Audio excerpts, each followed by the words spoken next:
Dari dokumen tentang kepemilikan perusahaan di Departemen Hukum dan HAM, putra sulung Presiden Joko Widodo, Gibran Rakabuming Raka, pernah tercatat sebagai pemegang saham dan komisaris PT Rakabu Sejahtera, yang saat ini telah digantikan adiknya, Kaesang Pangarep. Namun saham perusahaan mebel ini tidak hanya dimiliki keluarga Jokowi. Juga ada saham PT Toba Sejahtera milik keluarga Luhut Binsar Panjaitan.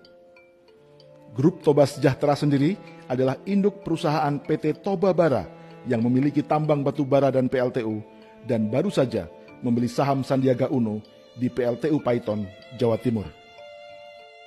Tapi apa kepentingan perusahaan induk seperti Toba Sejahtera dengan sebuah perusahaan mebel asal Solo?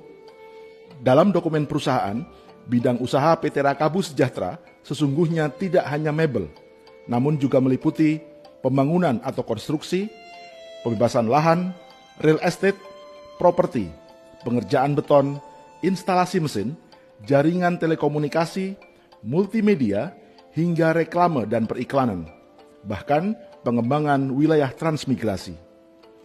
Mebel dan furniture hanya salah satu dari bidang usaha terkait kehutanan.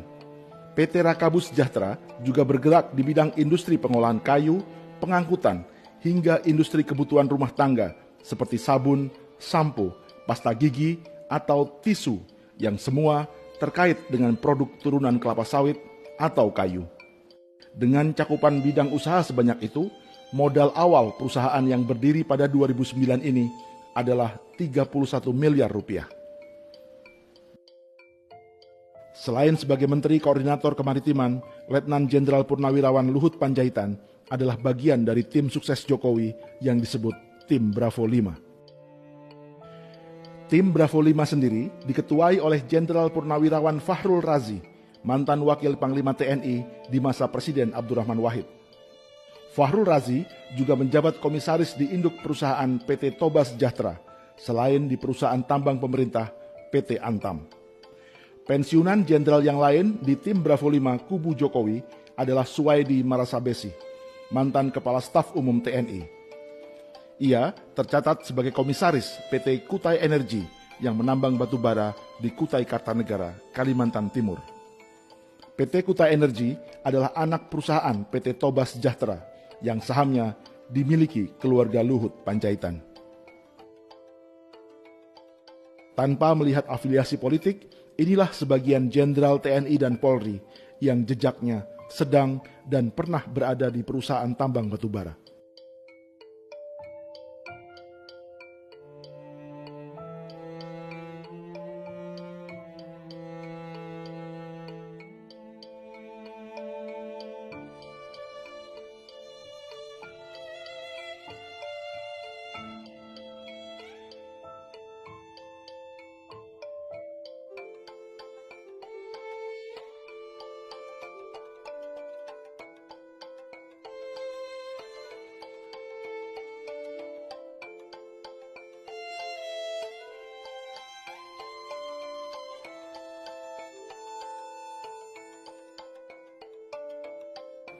Sementara dari kalangan sipil, ada pengusaha Osman Sabtaodang yang menjadi Dewan Penasehat Tim Kampanye Nasional Joko Widodo. Ia memiliki kaitan dengan perusahaan tambang batubara di bawah bendera PT Total Orbit Prestasi di Barito Utara dan Tanah Bumbu di Kalimantan Selatan. Nama lain adalah Andi Samsudin Arsyad alias Haji Isam dari Kalimantan Selatan. Pengusaha yang namanya pernah muncul sebagai wakil bendahara di tim kampanye nasional Jokowi Ma'ruf ini adalah pemilik tambang batubara di bawah bendera grup John Lin. Perusahaan ini memiliki konsesi dan menambang di 3 kabupaten di Kalimantan Selatan. Berikutnya adalah Haritanu Sudibyo, Dewan Penasehat Tim Kampanye Nasional Jokowi dan juga Ketua Umum Partai Perindo. Selain memiliki 3 televisi nasional, Haritanu juga berbisnis batubara lewat induk perusahaan bernama MNC Energy and Natural Resources. Di bawahnya terdapat 9 perusahaan yang diantaranya menambang di Kalimantan Timur dan Sumatera Selatan. Pengusaha batubara di kubu Joko Widodo berikutnya adalah Yusuf Kala yang juga wakil presiden dan sekaligus Dewan Pengarah Tim Kampanye Nasional. Pengusaha asal Sulawesi Selatan ini berbisnis batubara dan listrik lewat bendera Grup Kala dengan setidaknya 2 anak usaha, yaitu Kala Arebama dan PT Kala Electrical System yang bekerja sama dengan PLN. Lewat perusahaan yang lain, Yusuf Kala juga mengembangkan pembangkit listrik tenaga air di Sulawesi Tengah. Lalu bagaimana dengan kubu Prabowo dan Sandiaga Uno? Prabowo Subianto tercatat sebagai pemilik Nusantara Energy Resources yang menaungi 17 anak perusahaan. Adapun Sandiaga Uno adalah pemegang saham Grup Saratoga yang juga pernah menjadi Direktur Tambang Batubara PT Multi Harapan Utama di Kutai Kartanegara. Lubang tambang perusahaan ini ikut menelan korban jiwa. Jejak Sandiaga Uno juga muncul di PT Adaro Energy yang merupakan tambang batubara terbesar di Indonesia saat ini, yang juga memiliki saham di proyek PLTU Batang, Jawa Tengah. Kubu Prabowo Sandi memiliki tim sukses yang disebut Badan Pemenangan Nasional atau BPN, di mana Direktur Komunikasi dan Media dijabat oleh adiknya sendiri, Hasyim Joyo Hadikusumo. Hasyim adalah pemegang saham PT Batu Hitam Perkasa yang memiliki PLTU di Paiton, Jawa Timur, sebelum dijual kepada PT Saratoga Investama milik Sandiaga Uno, dan oleh Sandiaga Uno akhirnya dijual kembali kepada PT Toba Bara Energi milik Luhut Panjaitan.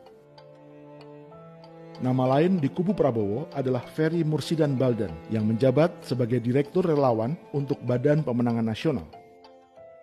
Keluarga Ferry melalui istrinya memiliki 3 izin usaha penambangan batu bara di Kabupaten Berau, Kalimantan Timur, yaitu PT Syahid Berau Bestari, PT Rantau Panjang Utama Bakti, dan PT Syahid Indah Utama.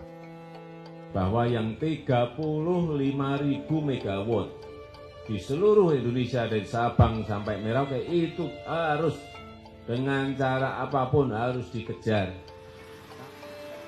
Jika sebagian besar dari 35.000 megawatt yang disebut Presiden Jokowi adalah batubara, maka ini adalah kabar baik bagi setidaknya 10 perusahaan batubara terbesar di Indonesia. Sebab 60% dari seluruh bisnis batubara dikuasai oleh 10 perusahaan ini. Selain menambang batubara di hulu, di industri hilir mereka juga para pemilik PLTU. Jumlah PLTU dan kapasitas yang dimiliki bervariasi, dan sebagian dalam tahap perencanaan, perluasan, konstruksi, atau komitmen investasi.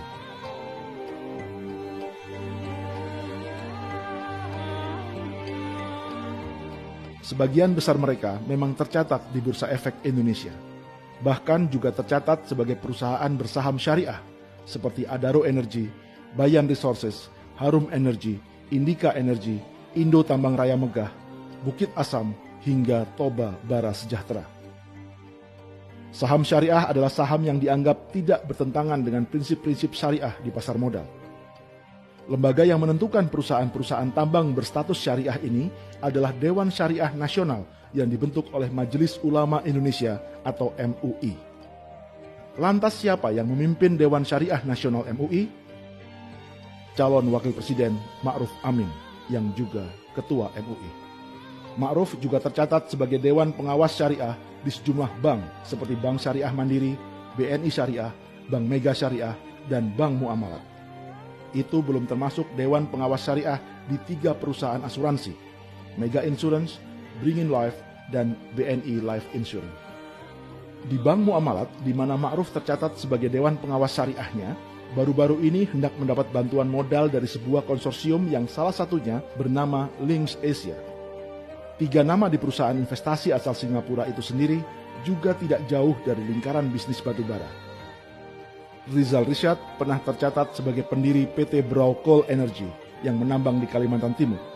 Jamal Atamimi adalah komisaris di PT Toba Bara Sejahtera. Sementara Diki Yordan adalah direktur di Toba Bara.